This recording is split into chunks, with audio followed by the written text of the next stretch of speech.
As the disappearing skirts of the ladies ascended the veneering staircase, Mortimer, following them forth from the dining room, turned into a library of brand new books, in brand new bindings liberally gilded, and requested to see the messenger who had brought the paper. He was a boy of about 15. Mortimer looked at the boy, and the boy looked at the brand new pilgrims on the wall, going to Canterbury in more gold frame than procession, and more carving than country. "Whose writing is this?" "Mine, sir." "Who told you to write it?" "My father, Jesse Hexam." "Is it he who found the body?" "Yes, sir." "What is your father?" The boy hesitated, looked reproachfully at the pilgrims as if they had involved him in a little difficulty, then said, folding a plate in the right leg of his trousers, "He gets his living alongshore." "Is it far?" "Is which far?" asked the boy, upon his guard, and again upon the road to Canterbury. "To your father's?" "It's a goodish stretch, sir. I come up in a cab, and the cab's waiting to be paid. We could go back in it before you paid it, if you liked. I went first to your office, according to the direction of the papers found in the pockets, and there I see nobody but a chap of about my age who sent me on here." There was a curious mixture in the boy, of uncompleted savagery, and uncompleted civilization. His voice was hoarse and coarse, and his face was coarse, and his stunted figure was coarse, but he was cleaner than other boys of his type, and his writing, though large and round, was good, and he glanced at the backs of the books, with an awakened curiosity that went below the binding. No one who can read, ever looks at a book, even unopened on a shelf, like one who cannot. "Were any means taken, do you know, boy, to ascertain if it was possible to restore life?" Mortimer inquired, as he sought for his hat. "You wouldn't ask, sir, if you knew his state. Pharaoh's multitude that were drowned in the Red Sea ain't more beyond restoring to life. If Lazarus was only half as far gone, that was the greatest of all the miracles." "Hullo," cried Mortimer, turning round with his hat upon his head, "you seem to be at home in the Red Sea, my young friend?" "Read of it with teacher at the school," said the boy. "And Lazarus?" "Yes, and him too. But don't you tell my father. We should have no peace in our place, if that got touched upon. It's my sister's contriving." "You seem to have a good sister."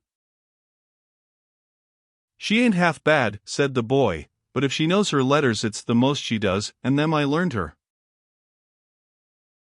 The gloomy Eugene, with his hands in his pockets, had strolled in and assisted at the latter part of the dialogue. When the boy spoke these words slightingly of his sister, he took him roughly enough by the chin, and turned up his face to look at it. "Well, I'm sure, sir," said the boy, resisting, "I hope you'll know me again."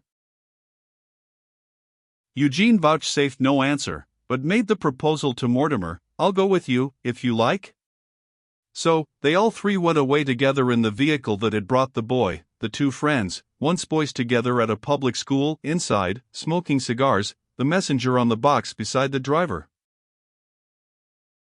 "Let me see," said Mortimer, as they went along, "I have been, Eugene, upon the honorable roll of solicitors of the High Court of Chancery, and attorneys at common law, 5 years, and except gratuitously taking instructions, on an average once a fortnight, for the will of Lady Tippins who has nothing to leave, I have had no scrap of business but this romantic business." "And I," said Eugene, "have been called 7 years, and have had no business at all, and never shall have any. And if I had, I shouldn't know how to do it." "I am far from being clear as to the last particular," returned Mortimer, with great composure, "but I have much advantage over you."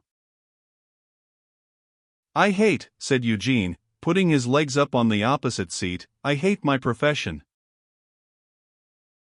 "Shall I incommode you, if I put mine up too?" returned Mortimer.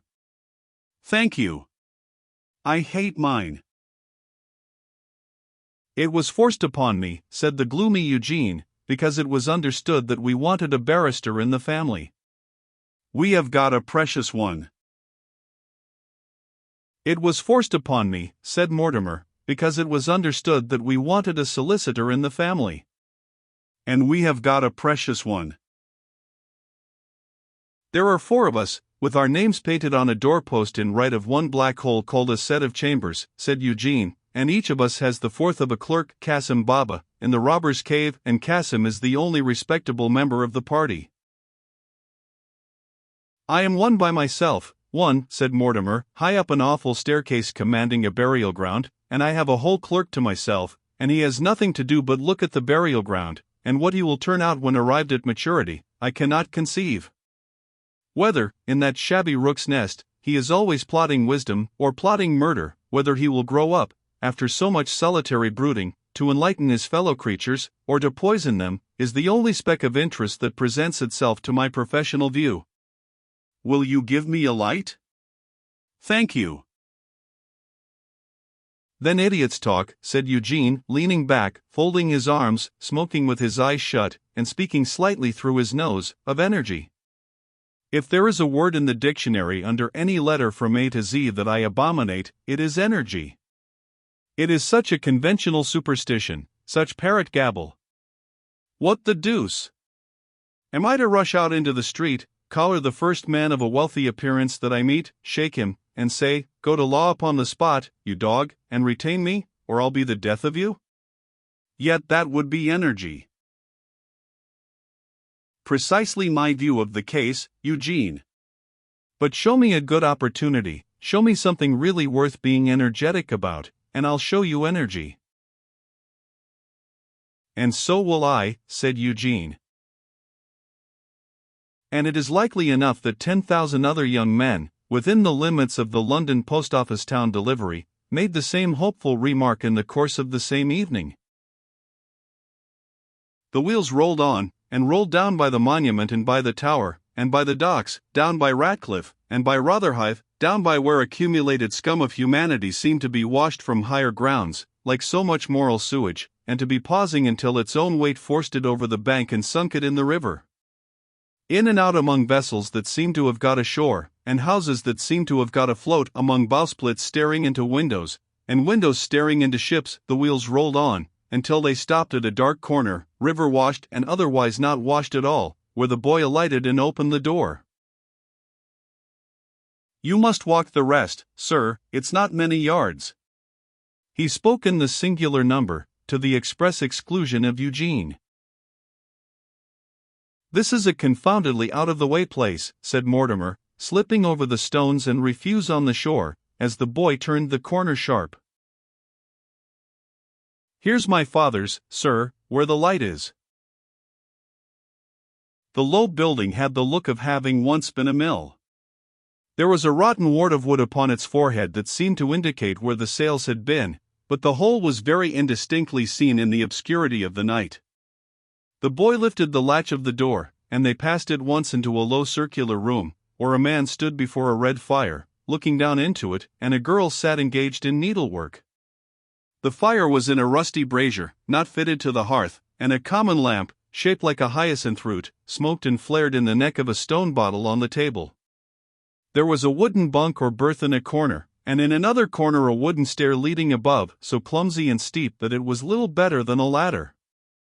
2 or 3 old sculls and oars stood against the wall, and against another part of the wall was a small dresser, making a spare show of the commonest articles of crockery and cooking vessels. The roof of the room was not plastered, but was formed of the flooring of the room above.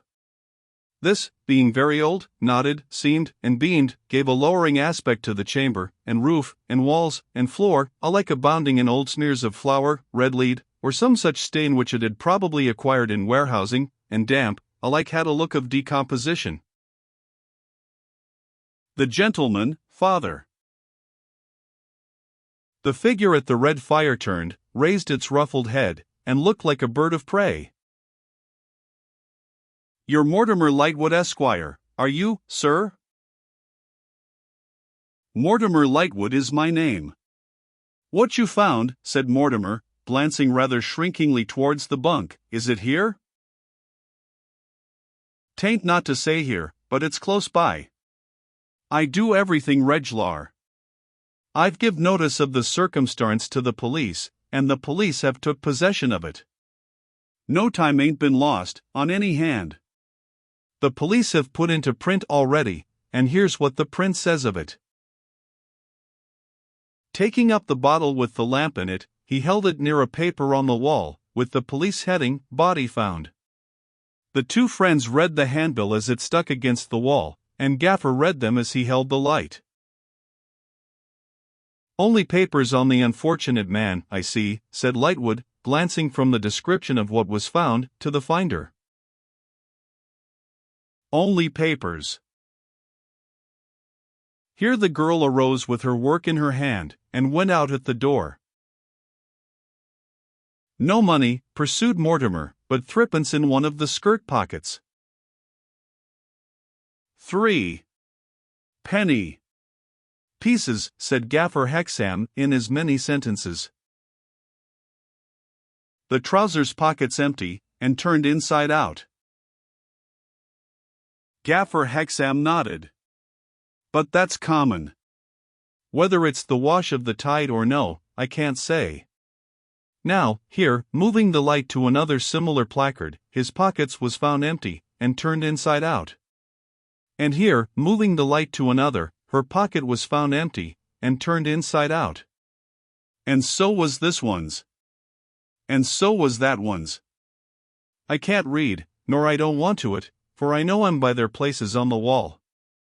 This one was a sailor, with 2 anchors and a flag in GFT on his arm." "Look and see if he warn't." "Quite right." "This one was the young woman in grey boots, and her linen marked with a cross."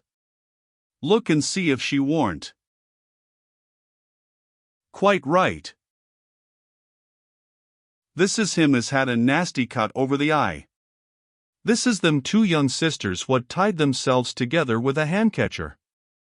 "This the drunken old chap, in a pair of list slippers and a nightcap, what had offered it afterwards come out to make a hole in the water for a quartern of rum stood aforehand, and kept to his word for the first and last time in his life. They pretty well papers the room, you see, but I know 'em all. I'm scholar enough." He waved the light over the whole, as if to typify the light of his scholarly intelligence, and then put it down on the table and stood behind it looking intently at his visitors. He had the special peculiarity of some birds of prey, that when he knitted his brow, his ruffled crest stood highest. "You did not find all these yourself, did you?" asked Eugene. To which the bird of prey slowly rejoined, "And what might your name be, now?" "This is my friend," Mortimer Lightwood interposed, "Mr. Eugene Rayburn." "Mr. Eugene Rayburn, is it? And what might Mr. Eugene Rayburn have asked of me?" "I asked you, simply, if you found all these yourself?" "I answer you, simply, most on 'em." "Do you suppose there has been much violence and robbery, beforehand, among these cases?" "I don't suppose at all about it," returned Gaffer. "I ain't one of the supposing sort." "If you'd got your living to haul out of the river every day of your life, you mightn't be much given to supposing." "Am I to show the way?" As he opened the door, in pursuance of a nod from Lightwood, an extremely pale and disturbed face appeared in the doorway, the face of a man much agitated. "A body missing?" asked Gaffer Hexam, stopping short, "or a body found?" "Which?" "I am lost," replied the man, in a hurried and an eager manner. "Lost?" I am a stranger, and don't know the way. I want to find the place where I can see what is described here." "It is possible I may know it." He was panting, and could hardly speak, but he showed a copy of the newly printed bill that was still wet upon the wall. Perhaps its newness, or perhaps the accuracy of his observation of its general look, guided Gaffer to a ready conclusion. This gentleman, Mr. Lightwood, is on that business. Mr. Lightwood? During a pause, Mortimer and the stranger confronted each other. Neither knew the other. "I think, sir," said Mortimer, breaking the awkward silence with his airy self-possession, "that you did me the honor to mention my name?" I repeated it, after this man. "You said you were a stranger in London?" An utter stranger. "Are you seeking a Mr. Harmon?" No. "Then I believe I can assure you that you are on a fruitless errand, and will not find what you fear to find. Will you come with us?" A little winding through some muddy alleys that might have been deposited by the last ill-savored tide, brought them to the wicket gate and bright lamp of a police station, where they found the night inspector, with a pen and ink and ruler, posting up his books in a whitewashed office, as studiously as if he were in a monastery on top of a mountain, and no howling fury of a drunken woman were banging herself against a cell door in the backyard at his elbow. With the same air of a recluse much given to study, he desisted from his books to bestow a distrustful nod of recognition upon Gaffer, plainly importing, "Ah, we know all about you, and you'll overdo it some day," and to inform Mr. Mortimer Lightwood and friends that he would attend them immediately. Then, he finished ruling the work he had in hand. It might have been illuminating a missal, he was so calm, in a very neat and methodical manner, showing not the slightest consciousness of the woman who was banging herself with increased violence, and shrieking most terrifically for some other woman's liver. "A bullseye," said the night inspector, taking up his keys, which a deferential satellite produced. "Now, gentlemen." With one of his keys, he opened a cool grot at the end of the yard, and they all went in. They quickly came out again, no one speaking but Eugene, who remarked to Mortimer, in a whisper, "Not much worse than Lady Tippins." So, back to the whitewashed library of the monastery, with that liver still in shrieking requisition, as it had been loudly, while they looked at the silent sight they came to see, and there through the merits of the case as summed up by the abbot. No clue to how body came into river. Very often was no clue. Too late to know for certain whether injuries received before or after death. One excellent surgical opinion said, before; other excellent surgical opinion said, after. Steward of ship in which gentleman came home passenger had been round to view, and could swear to identity. Likewise could swear to clothes. And then, you see, you had the papers, too. How was it he had totally disappeared on leaving ship, till found in river? Well, probably had been upon some little game. Probably thought it a harmless game, wasn't up to things, and it turned out a fatal game. Inquest tomorrow, and no doubt open verdict.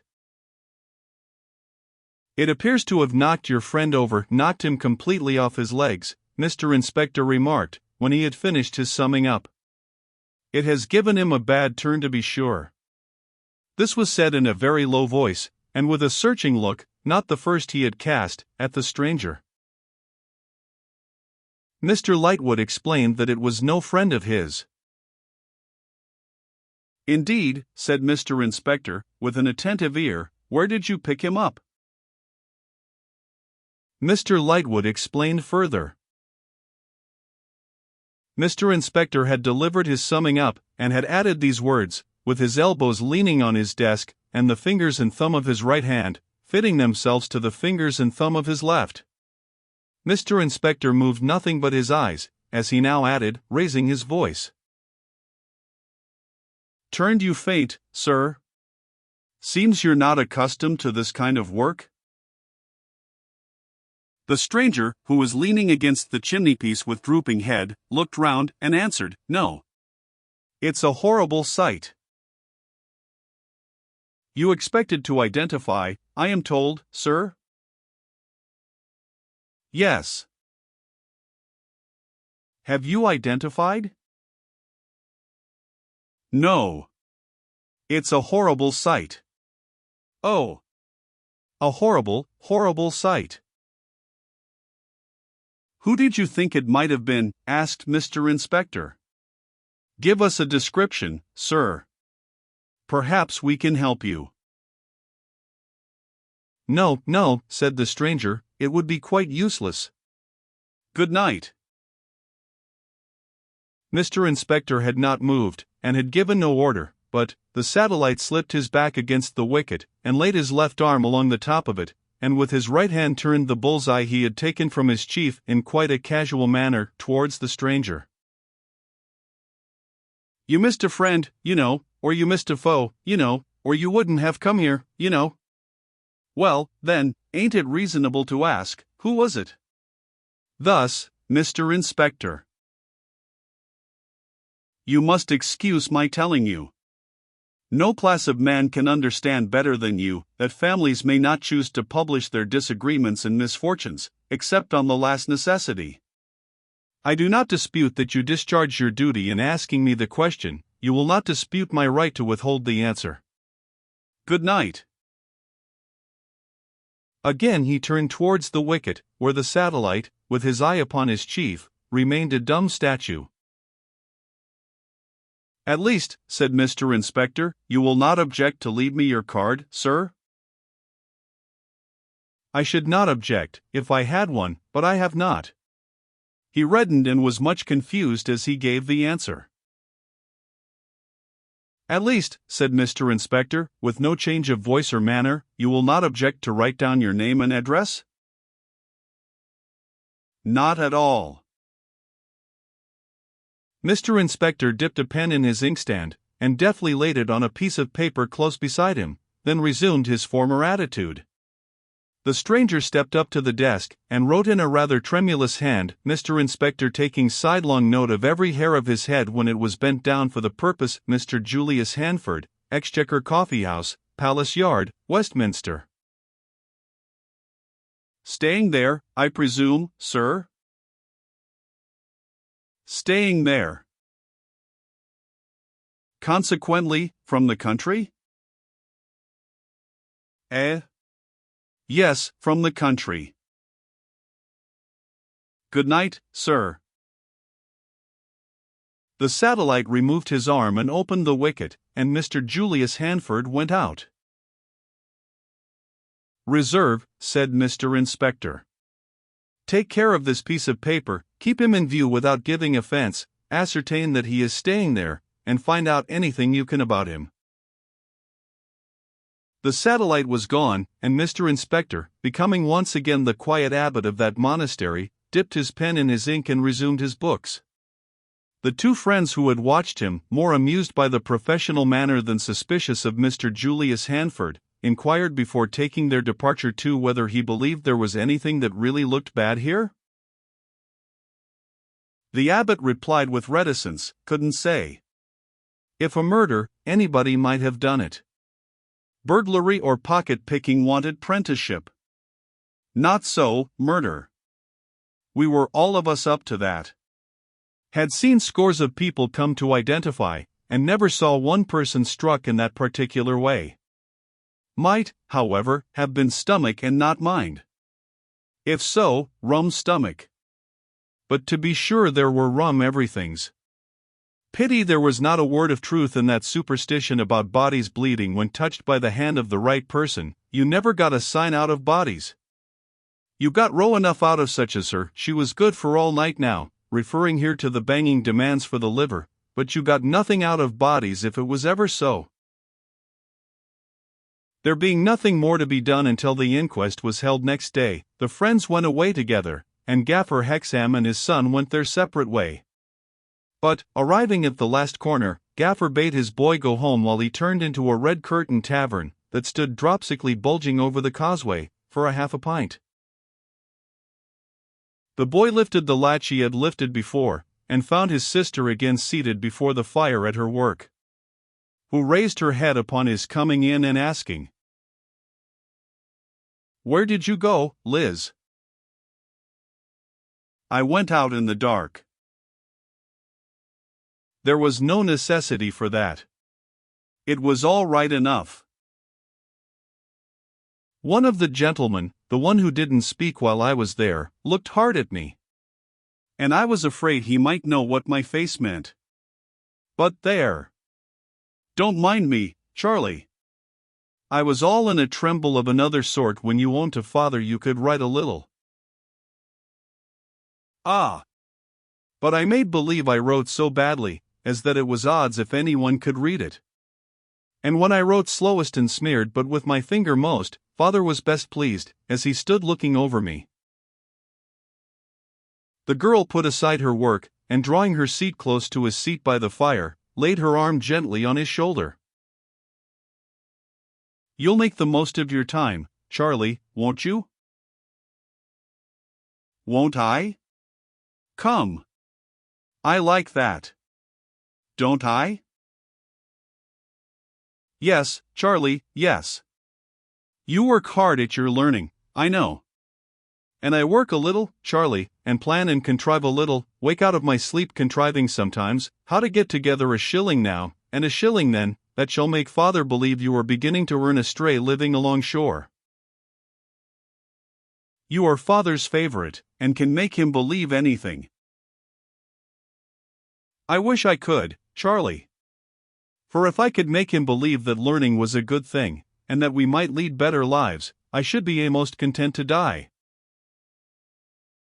Don't talk stuff about dying, Liz. She placed her hands in one another on his shoulder, and laying her rich brown cheek against them as she looked down at the fire, went on thoughtfully. Of an evening, Charlie, when you are at the school, and father's. At the 6 Jolly Fellowship Porters, the boy struck in, with a backward nod of his head towards the public house. Yes. Then as I sit looking at the fire, I seem to see in the burning coal, like where that glow is now. That's gas, that is, said the boy, coming out of a bit of a forest that's been under the mud that was under the water in the days of Noah's Ark. And so look here. When I take the poker, so, and give it a dig. Don't disturb it, Charlie, or it'll be all in a blaze. It's that dull glow near it, coming and going, that I mean. When I look at it of an evening, it comes like pictures to me, Charlie. Show us a picture, said the boy. Tell us where to look. Ah! It wants my eyes, Charlie. Cut away then, and tell us what your eyes make of it. Why, there are you and me, Charlie, when you were quite a baby that never knew a mother. Don't go saying I never knew a mother, interposed the boy, for I knew a little sister that was sister and mother both. The girl laughed delightedly, and her eyes filled with pleasant tears, as he put both his arms round her waist and so held her. There are you and me, Charlie, when father was away at work and locked us out, for fear we should set ourselves afire or fall out of window, sitting on the doorsill, sitting on other doorsteps, sitting on the bank of the river, wandering about to get through the time. You are rather heavy to carry, Charlie, and I am often obliged to rest. Sometimes we are sleepy and fall asleep together in a corner, sometimes we are very hungry, sometimes we are a little frightened, but what is oftenest hard upon us is the cold. You remember, Charlie? I remember, said the boy, pressing her to him twice or thrice, that I snuggled under a little shawl, and it was warm there. Sometimes it rains, and we creep under a boat or the like of that, sometimes it's dark, and we get among the gaslights, sitting watching the people as they go along the streets. At last, up comes father and takes us home. And home seems such a shelter after out of doors. And father pulls my shoes off, and dries my feet at the fire, and has me to sit by him while he smokes his pipe long after you are abed, and I notice that father's is a large hand but never a heavy one when it touches me, and that father's is a rough voice but never an angry one when it speaks to me. So, I grow up, and little by little father trusts me, and makes me his companion, and, let him be put out as he may, never once strikes me. The listening boy gave a grunt here, as much as to say, but he strikes me though. Those are some of the pictures of what is past, Charlie. Cut away again, said the boy, and give us a fortune-telling one, a future one. Well, there am I, continuing with father and holding to father, because father loves me and I love father. I can't so much as read a book, because, if I had learned, father would have thought I was deserting him, and I should have lost my influence. I have not the influence I want to have. I cannot stop some dreadful things I try to stop, but I go on in the hope and trust that the time will come. In the meanwhile I know that I am in some things a state of father, and that if I was not faithful to him he would, in revenge like, or in disappointment, or both, go wild and bad. Give us a touch of the fortune-telling pictures about me. I was passing on to them, Charlie, said the girl, who had not changed her attitude since she began, and who now mournfully shook her head. The others were all leading up. There are you. Where am I, Liz? Still in the hollow down by the flare. There seems to be the deuce and all in the hollow down by the flare, said the boy, glancing from her eyes to the brazier, which had a grisly skeleton look on its long thin legs. There are you, Charlie, working your way, in secret from father, at the school, and you get prizes, and you go on better and better, and you come to be what was it you called it when you told me about that? Ha, ha. Fortune-telling not know the name, cried the boy, seeming to be rather relieved by this default on the part of the hollow down by the flare. Pupil teacher. You come to be a pupil teacher, and you still go on better and better, and you rise to be a master full of learning and respect. But the secret has come to father's knowledge long before, and it has divided you from father, and from me. No, it hasn't. Yes, it has, Charlie. I see, as plain can be, that your way is not ours, and that even if father could be got to forgive your taking it, which he never could be, that way of yours would be darkened by our way. But I see too, Charlie. Still as plain can be, Liz, asked the boy playfully. Ah. Still. That it is a great work to have cut you away from father's life, and to have made a new and good beginning. So there am I, Charlie, left alone with father, keeping him as straight as I can, watching for more influence than I have, and hoping that through some fortunate chance, or when he is ill, or when I don't know what, I may turn him to wish to do better things. You said you couldn't read a book, Lizzie. Your library of books is the hollow down by the flare, I think. I should be very glad to be able to read real books. I feel my want of learning very much, Charlie. But I should feel it much more, if I didn't know it to be a tie between me and father. Hark! Father's tread. It being now past midnight, the bird of prey went straight to roost. At midday following he reappeared at the 6 Jolly Fellowship Porters, in the character, not new to him, of a witness before a coroner's jury. Mr. Mortimer Lightwood, besides sustaining the character of one of the witnesses, doubled the part with that of the eminent solicitor who watched the proceedings on behalf of the representatives of the deceased, as was duly recorded in the newspapers. Mr. Inspector watched the proceedings too, and kept his watching closely to himself.